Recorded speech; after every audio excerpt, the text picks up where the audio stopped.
Lo que tiene que buscar es como un punto de equilibrio, ¿cierto? ¿Entre qué? Entre la producción de granos y la producción de forraje como tal, que es hoja y tallo. ¿Cuál es el detalle? La planta tiene un ciclo de vida, ¿cierto? Venga, si la tengo por acá, el ciclo fenológico del maíz. No me falta esa imagen. Busquémosla acá por Google.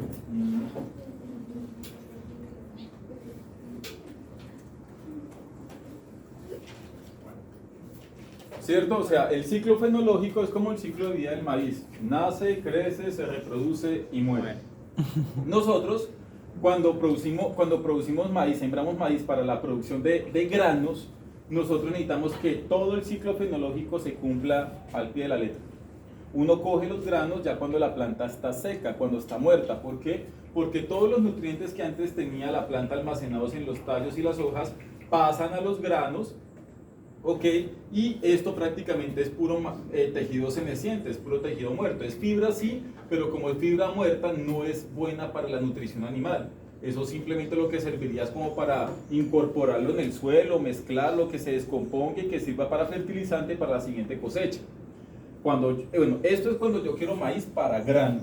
Pero cuando yo quiero maíz para ensilaje tengo que buscar un punto de equilibrio en el cual el tallo y la hoja tengan un buen valor nutritivo y sobre todo que sean blandos, que no tengan tanta lignina, porque es el factor antinutricional más importante de rumiantes domésticos, ¿cierto? Que me evite con que esa fibra, esta hoja y este tallo se me vuelvan indigestibles, que me tornen muy difíciles de digerir en el estómago de la vaca. Pero por otro lado también me interesa la mazorca, porque es que la mazorca es el botín del ensilaje de maíz. Ok, es el tesoro escondido, porque los granos pues ofrecen mucha energía, ofrecen almidón, que es que una vaca, por ejemplo, en producción lechera, eso es de altísimo rendimiento para ella. Entonces, ¿cómo hacer para saber eso? Dice, el estado de madurez es el factor más importante que determina la calidad y cantidad del forraje a ser cosechado.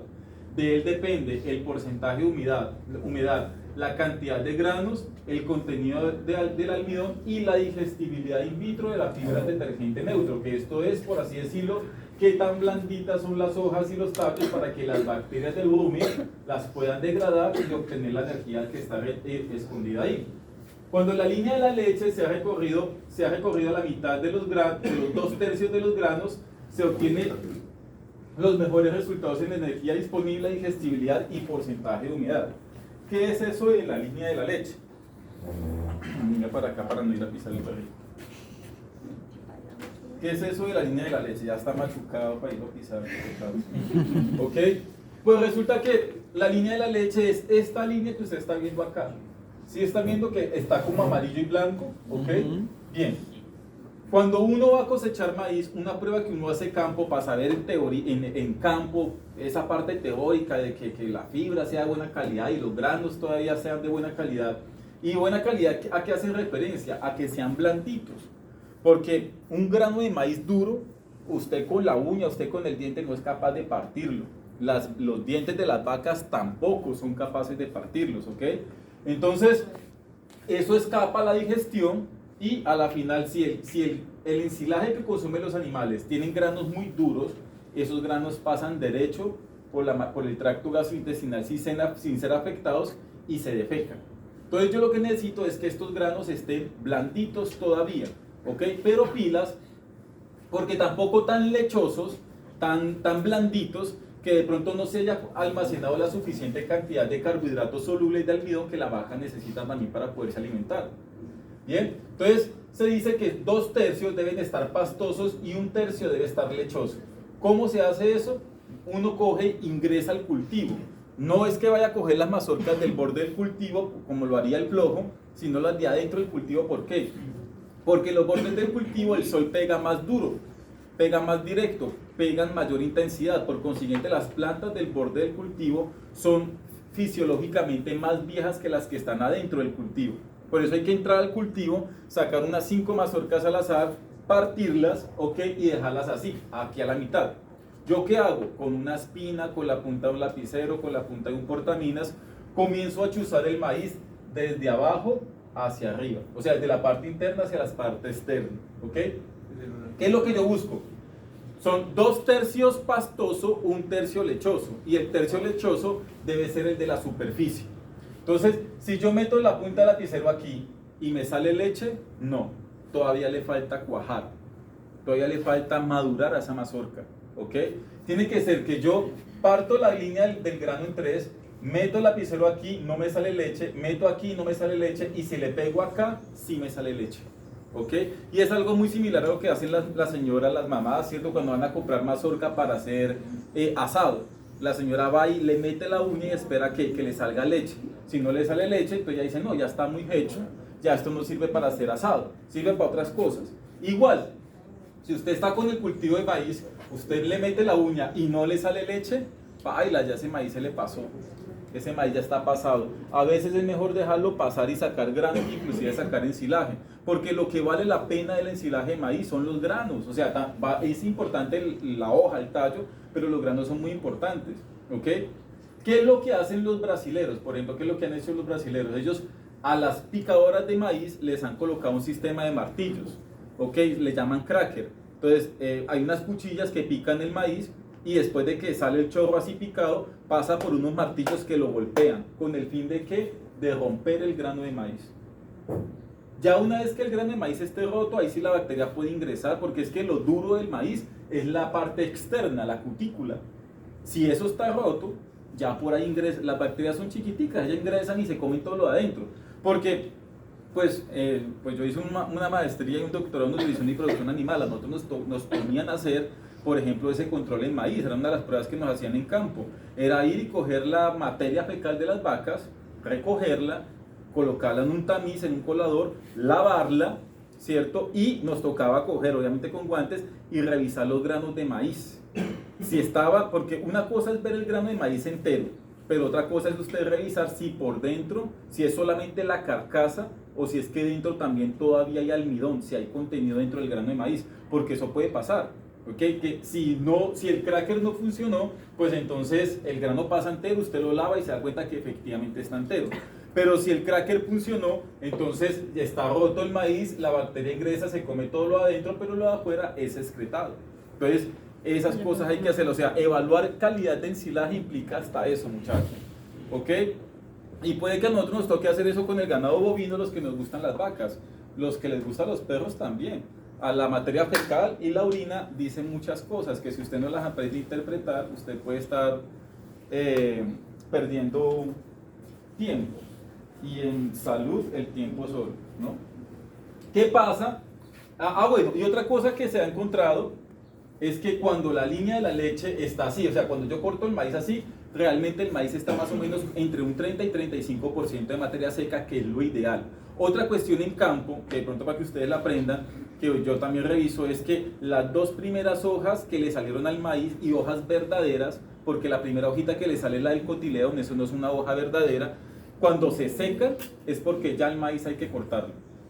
Pero el detalle es el siguiente: cuando realmente yo tengo que comenzar a hacer esto mucho antes de cuando el maíz esté listo, porque cuando el maíz esté listo, cuando digo listo, está para corte, o sea, hay que cortarlo mañana, o sea, eso implica con que para mañana tiene que estar listo el tractor y revisado por un mecánico, la picadora tiene que estar revisada también por un mecánico, tiene que estar engrasada, afilada las cuchillas, el plástico tiene que estar comprado, ¿ok? El terreno tiene que ya estar preparado donde voy a hacer el ensilaje de maíz. Entonces, realmente uno comienza a hacer esto unos 10 días antes de cuando uno más o menos piensa que uno puede cosechar el maíz. Por ejemplo, en Corhuila, gracias a la investigación, nos dimos cuenta que es entre el día 70 y el día 80. El día 60, después de la germinación, en la finca de Corhuila tiene que estar ya todo el mundo comenzando a prepararse para cortar el maíz. Yo después finalmente solamente voy y digo, vea, mañana. O sea, ya la gente sabe que es entre el día 70 y 80. Lo que yo voy allá a confirmar qué día. Pero lo que yo espero de ellos es que ya estén listos con el plástico comprado, todo, porque es que el maíz envejece muy rápido, muchachos, los días pasan rapidísimo. Y ese estado de pasar de 30, 35 a más materia seca puede pasar rápidamente, en cuestión de días. ¿Y cuáles son los problemas de que yo corte maíz con más o menos del 35% de materia seca? Son varios. Por ejemplo, aquí dice problemas con menos de 35% de materia seca. Dice Ensilaje con menor cantidad de energía. ¿Por qué? Porque, o sea, con menos de 35% de materia seca quiere decir que el maíz todavía no estaba bien formado, estaba muy hecho. La mazorca no había acumulado la suficiente energía a la mazorca y por consiguiente yo estoy perdiendo, estoy cortando un maíz muy hecho que podría tener más nutrientes si lo hubiera esperado un poquito y lo hubiera cortado más adelante. No fermenta apropiadamente, ¿por qué? Porque hay mucho contenido de agua. Y ese contenido de agua, porque la planta está muy joven, me puede producir problemas de lixiviación. ¿Qué es esa lixiviación? Son los famosos efluentes. Y para eso me voy a adelantar bastante aquí en la presentación para mostrar acá. Ustedes pueden encontrar que a los ensilajes les sale un agua negra, fétida, así como por ejemplo cuando ustedes se les olvida sacar la basura y le dura una semana o se va de viaje y dejó la basura y usted vuelve, usted levanta la bolsa y le sale un agua negra, ¿cierto? Que huele horrible. Esos son nutrientes, ¿ok? Esos son lixiviados y es un líquido muy concentrado en nutrientes, principalmente nitrógeno. Son pérdidas porque ese nitrógeno es proteína que debía haber consumido el animal. Esto son nutrientes que vitamina, energía, proteína, minerales que la vaca se debió haber comido. Pero como el maíz estaba muy hecho, entonces tiene mucha agua, la cuchilla corta las células, se sale el contenido intracelular y comienza a salir por acá. Son pérdidas. Y además de que son pérdidas, porque eso se lo debía haber comido la vaca, si esto cae en una fuente de agua, usted la acabó.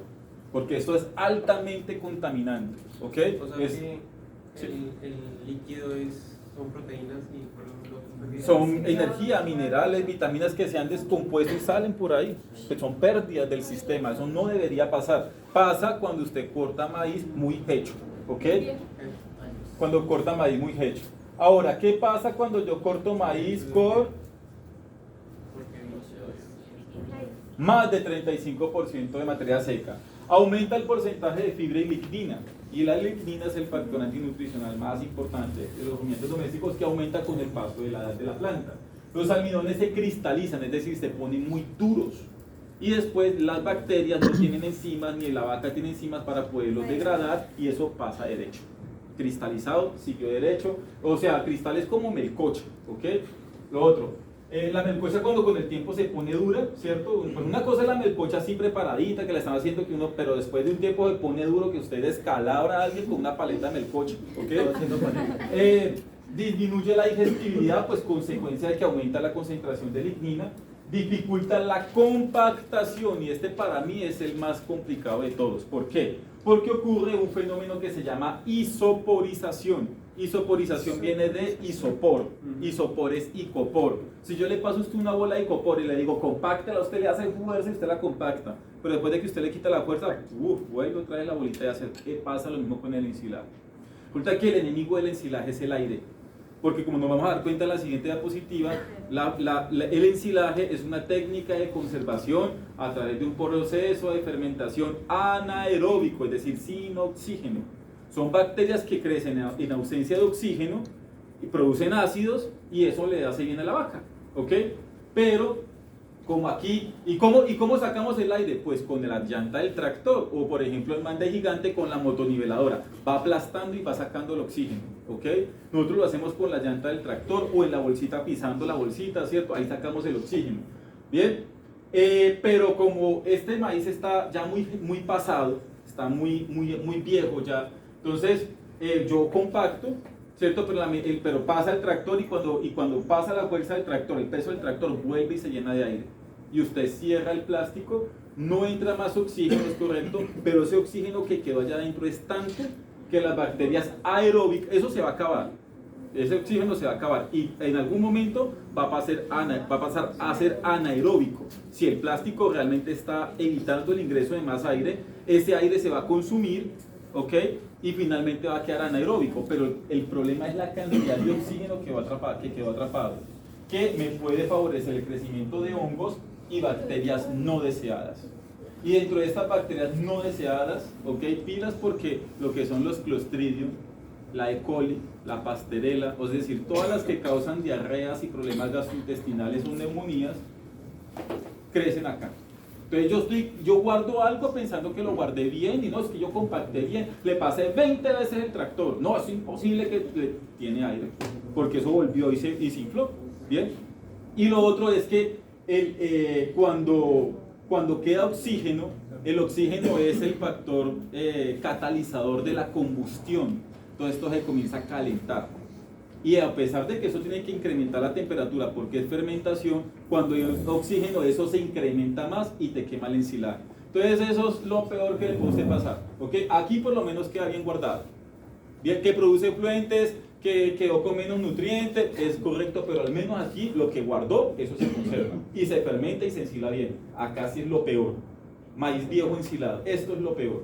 ¿Ok? Porque te da hongos, te produce bacterias indeseadas, te aumenta el calor, te quema el ensilaje. No, o sea, son los peores problemas que vienen después de... Una pregunta, ¿por qué dice que el porcentaje de materia de MS, materia seca, 35-39, pero abajo sale que los problemas de ensilar son el 35%? Pues porque esa es como la media, ¿ok? No Esa sería es la media, el 35. Y yo cuando le pregunto, usted le va a preguntar por el 35, no por el 39 ni por el 35, ¿no? Yo pregunto puntualmente lo que... Creo que ustedes se han dado cuenta que en mis preguntas yo no pregunto nada que yo no he dicho en clase. Yo no soy de esos profesores que, uy, lo voy a jajar, uy, esto no lo dije en clase, jajaja. No, así yo no hago mis parciales. Yo no soy ese bicho, ¿no? Que está en la casa ya, me voy a desquitar con eso. Uy, si esta pregunta que ni lo dije, pero igual esta la positiva lo va a preguntar. No, yo pregunto lo que yo he dicho en clase porque yo por eso mismo me curo en salud. Yo sé que me graban, ¿ok? Yo sé que me graban. Entonces yo por eso para que, y yo sé que un profesor no debe hacer eso. ¿Usted por qué va a preguntar algo que no? Lo que puede hacer cuando pasa esto, bajo que lo grabe, aunque el profesor dice que no. Yo no tengo, pues yo no sé, ahí sí no sé qué puede, no sé, tendría que preguntar Ya grabamos del primer día. si realmente eso es permitido, no, pero yo no tengo problema. No tengo problema. O sea, yo sé lo que estoy diciendo y además uno tiene que ser consciente que un profesor no se la sabe toda, un profesor también se puede equivocar. No, para él no es descargar. Bien. ¿A qué altura lo debo cortar? Normalmente las máquinas de maíz cortan a nivel de suelo o un poquito por encima del suelo, más o menos unos 15-25 centímetros. ¿Por qué? Porque a los 15-25 centímetros del suelo está la parte más vieja de la planta y la más dura, que es la base del tallo. Eso tiene mucha lignina, tiene mucho factor antinutricional, entonces por eso es que la planta descarta esa parte, la máquina, disculpe, descarta esa parte de la planta y corta de ahí para arriba. Pero aquí hay una investigación de unos locos, vean, en Brasil, que dijeron, ¿qué pasaría si yo lo corto a 20 centímetros, a 50, 80 o a 1,10 metros? O sea, que yo subo la máquina 20, 50, 80 y 1,10 metros y corto solamente lo que esté de esa altura para arriba. ¿Qué pasaría? ¿Ok? Pues, lo primero, primer detalle, la mazorca está más o menos por encima de 1,10 metros.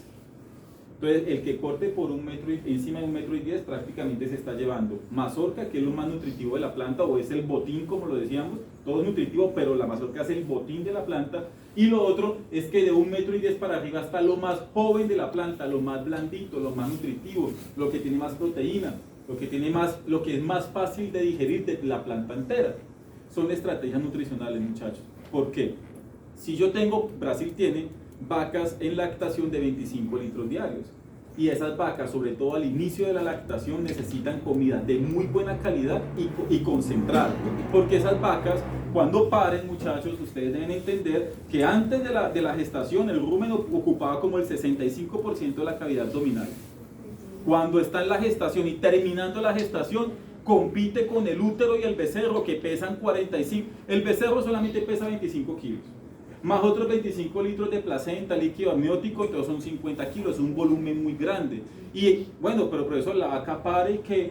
Pues sí, la vaca pare, sale el becerro, sale el líquido amniótico, pero el útero queda de este tamaño. Y se demora 45 días en volver a quedar de este tamaño. Entonces, cuando una vaca pare, tiene problemas para alimentarse, porque así ella tenga hambre, el útero está ocupando espacio y no puede comer.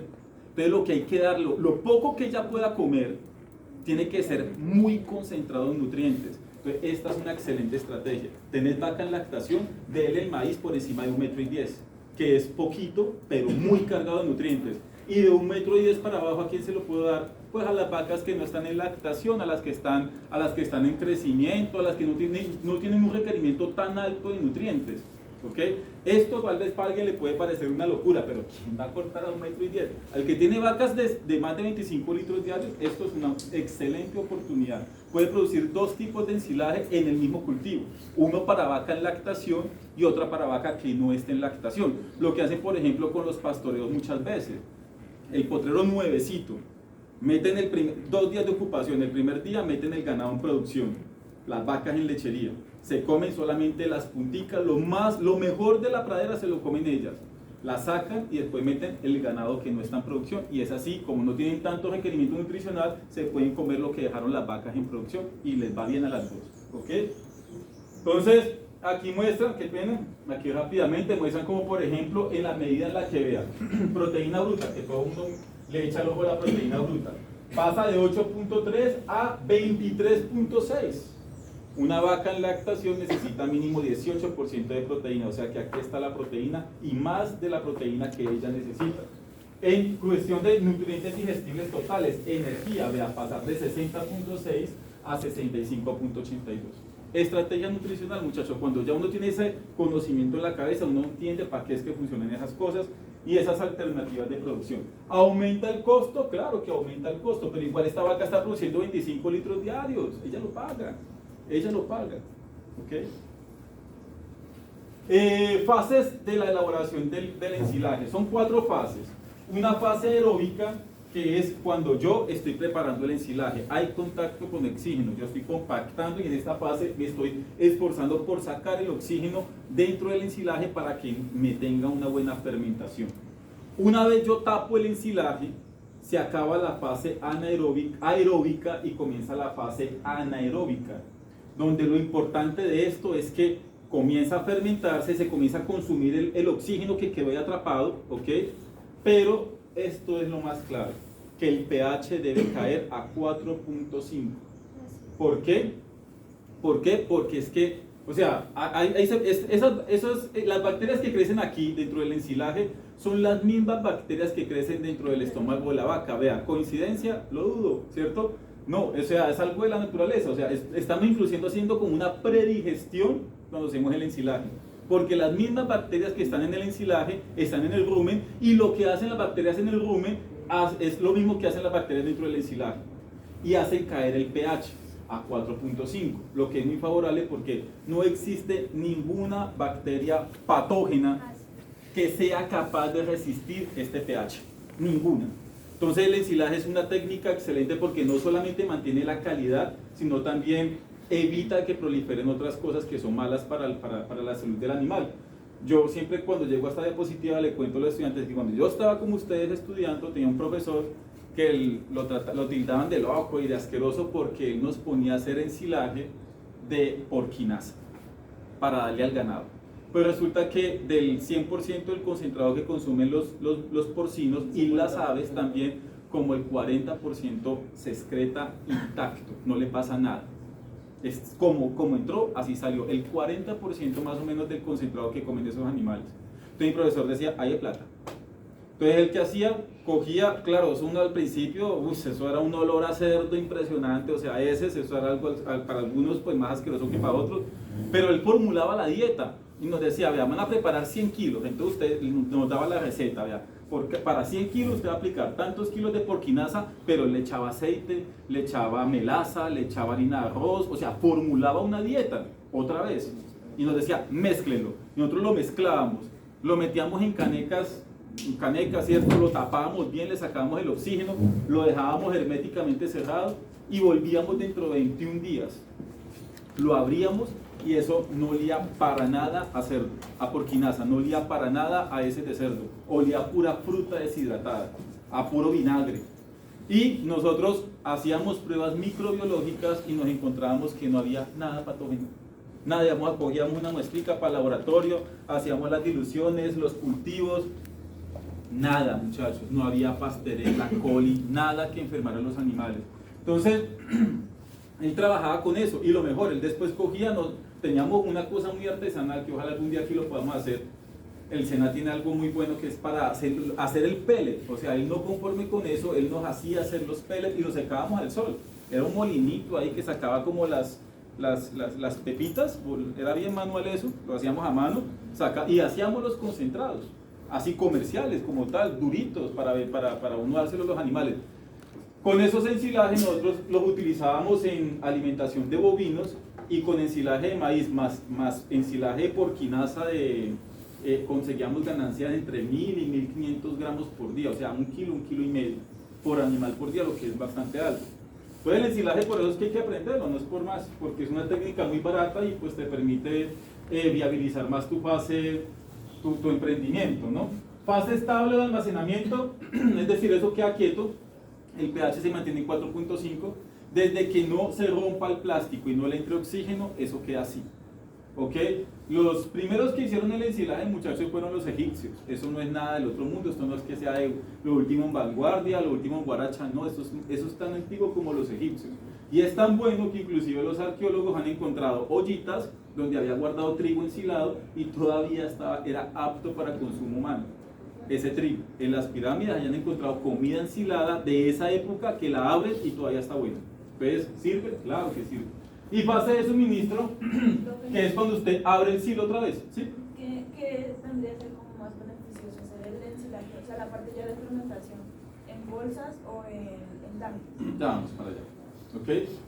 El silo, bueno, y por último la parte del suministro de silo, que es cuando usted abre otra vez el ensilaje, rompe la bolsa, ¿ok? Y pues ahí viene el desafío, porque pues ahí están entrando otra vez aire. Entonces, ¿cuál es el secreto? El secreto es abrirlo, sacar rápidamente el material que van a consumir los animales y volverlo a tapar y dejarlo lo mejor tapado posible para que no ingrese más aire, ¿ok? Ahí está el secreto, porque si no te comienzan a crecer hongos y eso es lo peor, ¿no? ¿Qué iba a decir yo acá? Nadie me lo ha preguntado, pero profesor, después de que yo hago el silo y lo tapo, hago el ensilaje, cierro todo el silo y acabo, lo dejo ahí, ¿a los cuántos días lo debo volver a abrir? Nosotros le hicimos esa pregunta a un cuchito que era el duro de los ensilajes en Brasil. ¿Sabe cuál fue la respuesta que nos dio Germán? Yo estaba en mi cabeza, 14, 21, 25, yo tenía puros números así, hermano. Cuando las vacas tengan hambre. Y todo como así que cuando las vacas tengan... Sí, muchachos, si ustedes hacen ensilaje y el ganado no tiene que comer, hay que abrirlo ya, no hay que esperar 21 días. Él decía, lo normal, lo mínimo que se dice en teoría son 21 días. Pero si su ganado tiene hambre, usted lo tiene que abrir ya. ¿Cómo? Pues, o sea, pues es que el silo, un silo, ¿cierto? Por ejemplo, es esto, ¿cierto? Esto es un silo, es larguísimo.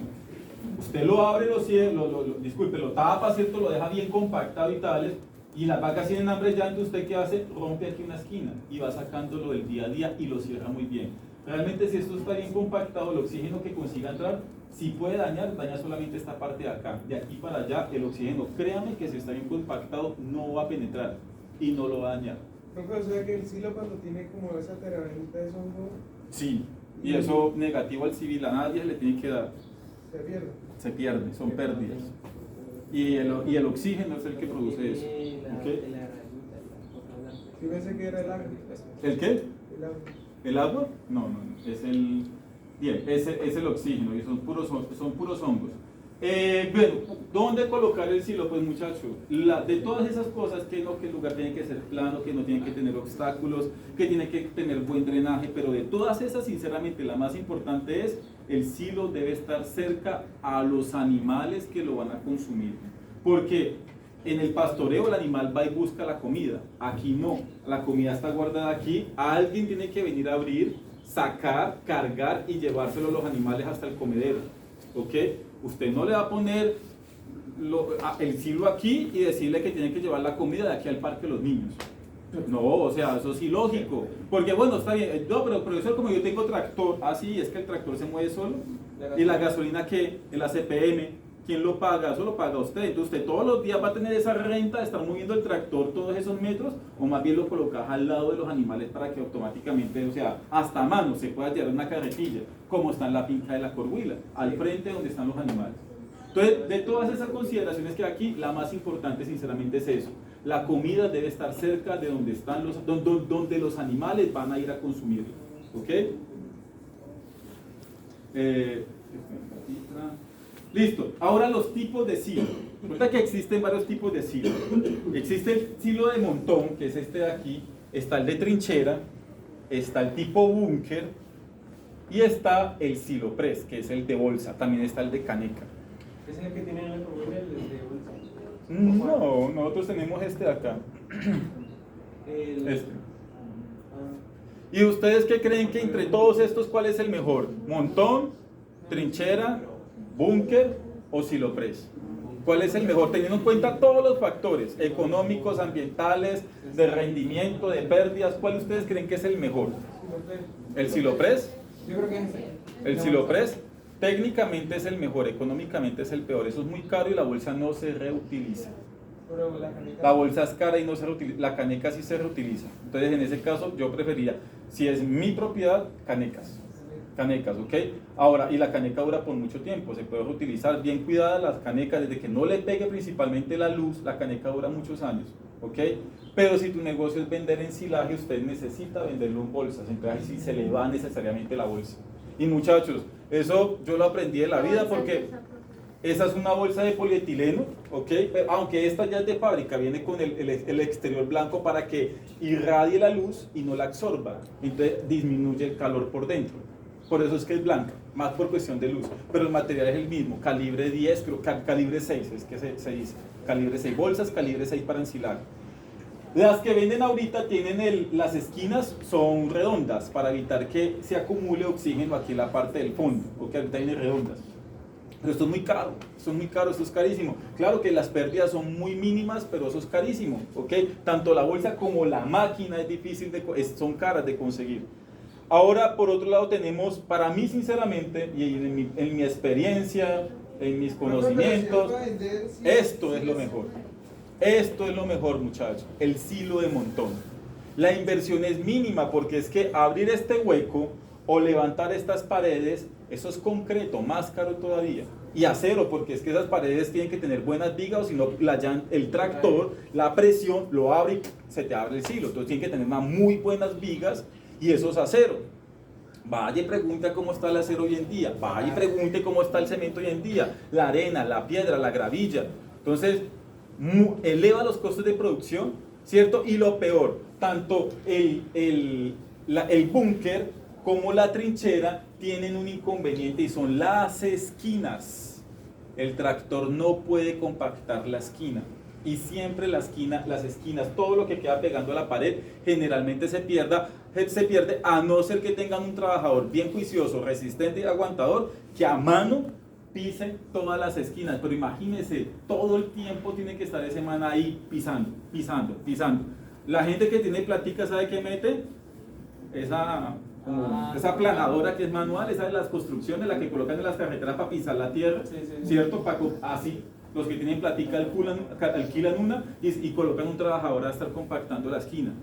Por eso, pero igual, alquilar, hay que pagar, eso aumenta los costos de producción. En cambio aquí, muchachos, vea, limpia el terreno, ábrale una cuneta, usted va descargando el ensilaje, el tractor puede pasarse por acá y por acá. O sea, compacta por todos los lados, desde que no alcance la altura, que el tractor se pueda voltear. Eso, hermano, eso el tractor le baila por esto acá, ¿cierto? Y todo queda muy bien compactado. Después usted le coloca el plástico, con la misma tierra que usted abre las canaletas, usted pisa el plástico para que no ingrese más oxígeno. Alguien no lo han preguntado, pero lo digo, profesor, ¿y le coloco plástico en el suelo también? No, porque va a producir efluentes sí o sí, esos efluentes es bueno que se vayan para el suelo, ¿ok? No van a ser tantos realmente, no va a haber una contaminación realmente muy real, así muy prominente. Esto es lo más barato, esto es lo mejor. Y por lo menos en el Brasil nosotros le echábamos tierra encima, tapábamos completamente, la gente llegaba al laboratorio y veía un montón de tierra así, la gente, ¿y eso qué es? Ay, no, que van a hacer skate, ay, no, que aquí es para jugar en bicicleta. No, ese es el silo, sí, ahí debajo de esa tierra está el silo, porque nosotros teníamos el problema con las capibaras, con los chigüiros. Solo se limpia el terreno. Solo se limpia el terreno, se riega todo y se pisa y le abre las canaletas, plástico encima y ya, no hay que hacer más, muchachos, y esto es lo mejor. En Coahuila ya el búnker se está acabando y ya ya la gente sabe que se acabó, eso se pudre y no van a volver a hacer otro. Vamos a seguir haciendo puro silo de montón, ¿ok? Porque eso es lo más barato, muchachos, ¿ok? Y es viable. Quien vende ensilaje, entonces después ¿qué hace? Abre el silo, lo empaca en bolsas y va vendiendo las toneladas que le compraron. 1, 2, 3, 4, 5, 50 toneladas. Desde que usted las tenga, usted las va abriendo, va reempacando y ahí sí, entonces ahí sí sería bueno que consigue, quien vende silo, si es bueno que consiga, haga el silo así, ¿cierto? Haga el silo así de montón y que tenga esta maquinita de acá, esta de aquí, que te hace las bolsitas de silo para venderlas. Y esta maquinita de acá vale entre 8 y 15 millones de pesos dependiendo de la marca. No es tan caro. Realmente por una inversión en un negocio no es tan caro. 8 y 15 millones de pesos. ¿Ok? Y esto es práctico porque así te vende las bolsas bien compactadas, porque usted también no le puede vender algo de mala calidad a la gente. ¿Ok? Profesor, y si yo compro un ensilaje, ¿cómo me doy cuenta si el ensilaje es de buena o mala calidad? Lo primero, el color y el olor. Usted lo abre y le tiene que oler a fruta deshidratada o a vinagre. Si no le huele a eso, está mal. El color tiene que ser como un verde oscuro o un amarillo oscuro. Y lo otro, lo más importante, que haya presencia de granos. ¿Ok? Que usted abra el silo, usted lo coja y usted vea granos. Porque si usted no ve granos, que ahí está la parte deshonesta del negocio, ¿qué hace la gente? Cultivan maíz, ¿cierto? Van a cortar hoy. Entonces, ayer o antier, mandan a unos trabajadores con canastas a recoger las mazorcas y las venden de choclo. Y le venden a usted solamente la pura hoja o el tallo, o sacan la mitad de las mazorcas y pasan las venden y a usted le están vendiendo ensilaje de planta entero. Okay. En estos días me mostraron un ensilaje que yo, oiga, pero no se le ven los granos. Ay, no, es que el señor dice que la máquina pulveriza muy bien los granos. No, o sea, ¿y cuánto le costó la máquina? Dígale, pregúntele cuánto le costó. Cada máquina vale aquí en Colombia mínimo unos 45 a 65 millones de pesos. No lo compran acá. Compran en la Penagua, la que nosotros tenemos en la finca, que vale 20, 25 millones. Pero esa no tiene cracker, como para decir que es que realmente hace eso. ¿Ok? Listo, entonces los tipos de silo. Tamaño de partícula. No tiene que ser muy grande. En la práctica, en la teoría es de 7 a 12 milímetros. Pero si yo le pregunto esto en un quiz o un parcial, si me da esta respuesta, se la vale 2 centímetros. En la práctica no tienen que ser los tamaños de la partícula de más de 2 centímetros. Y uno en la práctica, en nutrición de rumiantes yo lo manejo, estos tamices. ¿Okay? Uno hace una prueba periódicamente, uno cuando está haciendo ensilaje tiene que estar revisando el tamaño de la partícula. Y lo que uno espera es que en el tamiz que tiene máximo 2 centímetros, pues quede la mayor parte del forraje acumulado. Si te comienza a quedar mucho aquí encima, entonces usted dice, hay que calibrar la máquina. Posiblemente haga falta ajustar las cuchillas, de afilarlas, porque está saliendo muy entero el forraje picado y pues eso te puede dañar el ensilaje. Es un tamizado. Bueno, aquí pues los principios de la compactación, peso aplicado sobre la presión de superficie. De esto pues no voy a hablar mucho. La parte del sellado, la verdad el secreto es que no le entre oxígeno, entonces la gente improvisa, ¿no?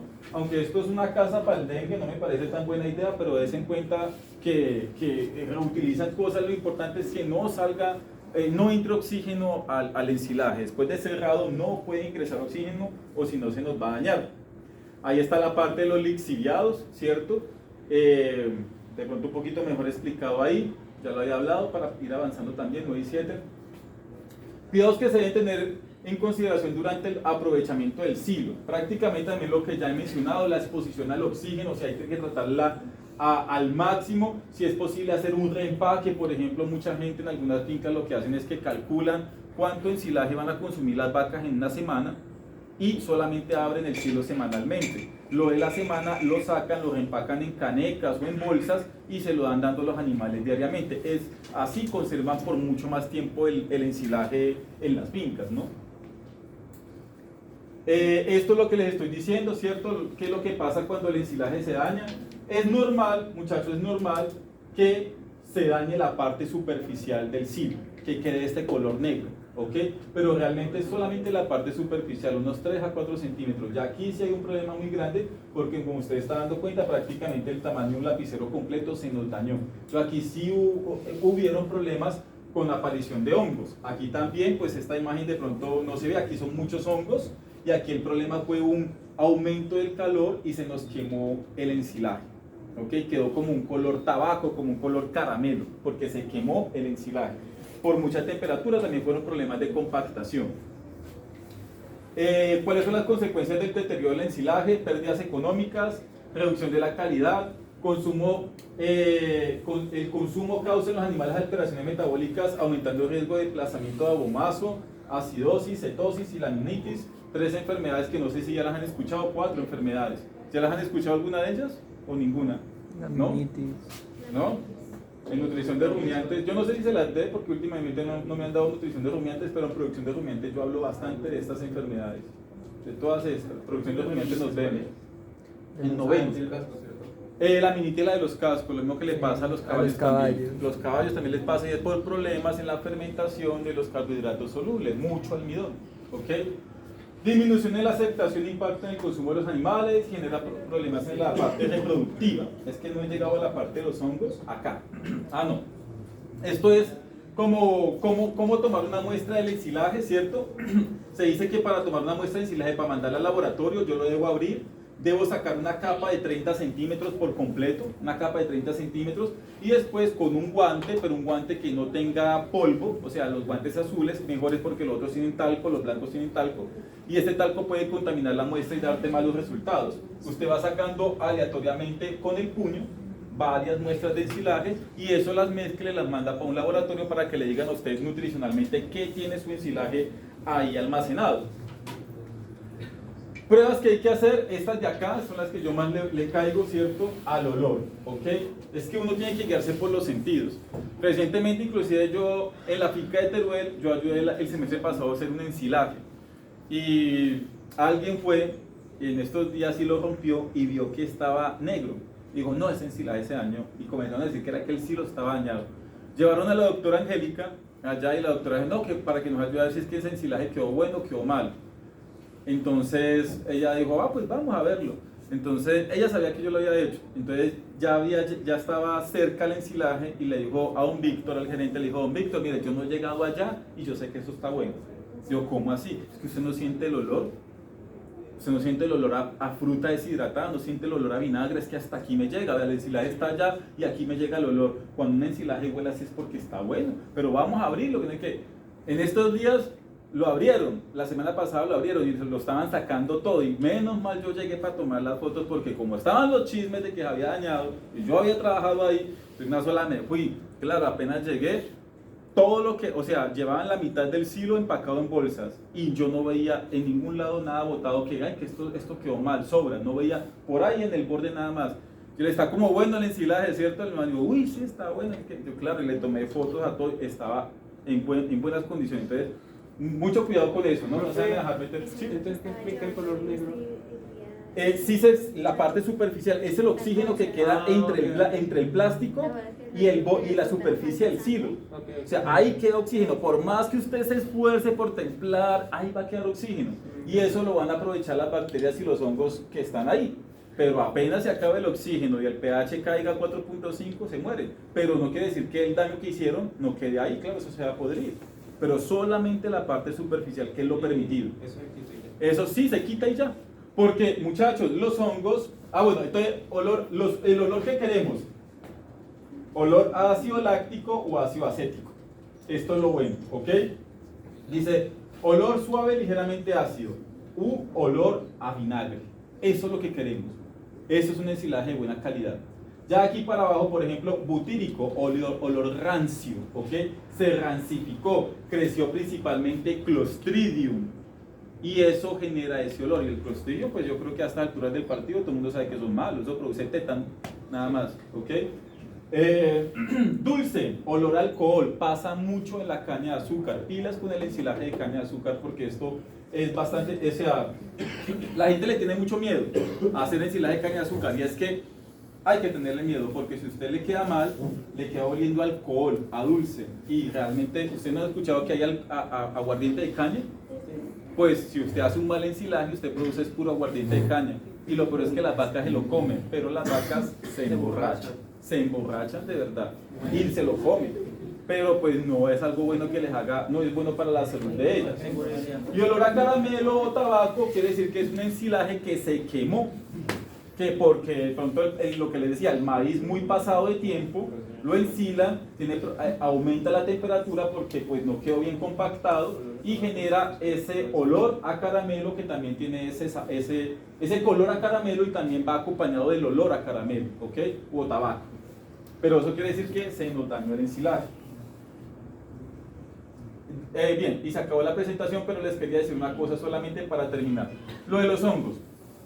Muchachos, ténganle mucho miedo a los hongos en la vida, ¿ok? Y eso aplica para todo. ¿Por qué? Porque usted ve el hongo acá, entonces alguien puede decir, ah, no, entonces yo cojo con una pala y le quito esto y me lo llevo y ya, se soluciona el problema. ¡Ah, qué maravilla!, ¿no? Pues muchachos, resulta que aquí ya no hay hongo. Aquí ya no hay hongo. El hongo hace rato se fue de ahí, porque ya se comió todo, ya lo pudrió, y el hongo, la parte del hongo que estaba aquí también se pudre y se muere. El hongo está aquí, ¿ok? Porque si ustedes recuerdan, los hongos producen unas hipas que son como raíces, ¿ok? Y esa es el hongo. El hongo es toda esa red. El hongo es un organismo que es muy grande, ¿ok? Entonces esas hipas están aquí y están consumiendo este maíz también, este ensilaje. ¿Cuál es el problema realmente de los hongos? El problema de los hongos es que cuando ellos, como todos nosotros, cuando comemos, producimos unos metabolitos de desecho, ¿ok? Y los metabolitos de desecho de ellos se les llaman aflatoxinas. ¿Ya han escuchado hablar de eso por casualidad en la carrera? ¿No? Yo creo que en toxicología lo van a hablar, porque en toxicología es donde le habla uno bastante de las aflatoxinas. Resulta que las aflatoxinas son toxinas que son casi imposibles de destruir, eso lo destruye ni Dios, ¿ok? Porque la temperatura con la que nosotros cocinamos no las destruye, la presión de la olla pitadora no las destruye, ¿ok? Se necesitan altas temperaturas y pues ya un alimento a esas temperaturas pues se incinera, se pierde, ¿ok? No hay desinfectantes que consigan inactivar esas aflatoxinas. Y eso queda en el alimento y el animal lo consume y resulta que eso, después de que ingresa en el cuerpo, no sale. Es muy difícil de salir y se acumulan los tejidos y con el tiempo puede producir infertilidad. Si ustedes revisan en las consecuencias de los animales que consuman alimento de mala calidad, ensilaje de mala calidad, venían los problemas reproductivos, porque resulta que estas aflatoxinas afectan los testículos y los ovarios de las hembras. ¿Ok? Tienen una alta afinidad por almacenarse en el hígado, les gusta el hígado y allá van y producen cirrosis también. Y pues como les digo, eso entra al cuerpo y no sale, se queda ahí, ¿ok? Y después, ¿qué hacemos nosotros? Porque alguien puede decir, ay, pero profesor, ¿cuál es el problema si eso se lo come la vaca? Ah, sí, usted que come carne de vaca, ¿no? Entonces después nosotros no consumimos la carne, el hígado, las vísceras y nos estamos consumiendo la aflatoxina. Las aflatoxinas son altamente cancerígenas. ¿Ok? Esto produce cáncer, esto es cáncer. Hablar de hongos es hablar de cáncer. Y pues ya para terminar, el gran consejo que les doy en la vida, para la vida, cuando estén tomando y en un bar, jamás toquen el maní que tienen vendiendo en esos bares, a no ser que venga empacado en un empaque al vacío, en aluminio y tales. El maní, o sea, si hay una especie vegetal que le encanta a los hongos, es el maní. El maní es altamente cancerígeno, mal almacenado. Y usted, si ha visto que en los bares de mala muerte siempre hay un pote así para vender la porcioncita de maní, que el man va y mete una cucharita, una tacita y se lo sirve en un platito. Y la gente tomando aguardiente y va y come maní, ¿cierto? No. No, usted no, un muchacho muy de bien. Es que la gente de bien es, la gente de bien es cagada. ¿Me entiendes? Sí, no, pero sí, no, pero yo creo que más de uno aquí se ha terminado en un barcito de eso, en la canchita de tejo, o sea, aquí hay más de uno que es de barrio y de pueblo, ¿cierto? Y saben de lo que les estoy hablando. Saben que allá en esas tiendas está la cosita de maní, los huevos en vinagre. No es que lo muestren No mucho, pero en otras partes en sí. los Pueblos bastante. Muchachos, no es que esté hablando mal de maní, no, a mí me encanta el maní, pero yo aprendí, estudiando veterinaria, aprendí que el último maní que hay que comer es el de la tienda, el que no está empacado en una bolsita al vacío. O sea, coman manimoto, manicero, coman maní de calidad. La especial, ¿me entiendes? Coman ese. Pero no, jamás, negativo el civil, compren maní que está así fuera, empacado, o sea, en una caneca o tal. No, eso es la cuna de los hongos, muchachos, y eso estamos hablando de cosas serias porque eso es cáncer. ¿Ok? Si usted tiene un familiar que ha muerto de cáncer, créame que usted también tiene la posibilidad de desarrollar ese mismo cáncer. Lo que hace con que se nos exprese el cáncer es esto, principalmente la alimentación. Lo que nosotros comemos son los que hacen con que el cáncer muchas veces se exprese. ¿Ok? Listo, muchachos, muchas gracias por ahora y ahorita vamos a hablar de otros asuntos.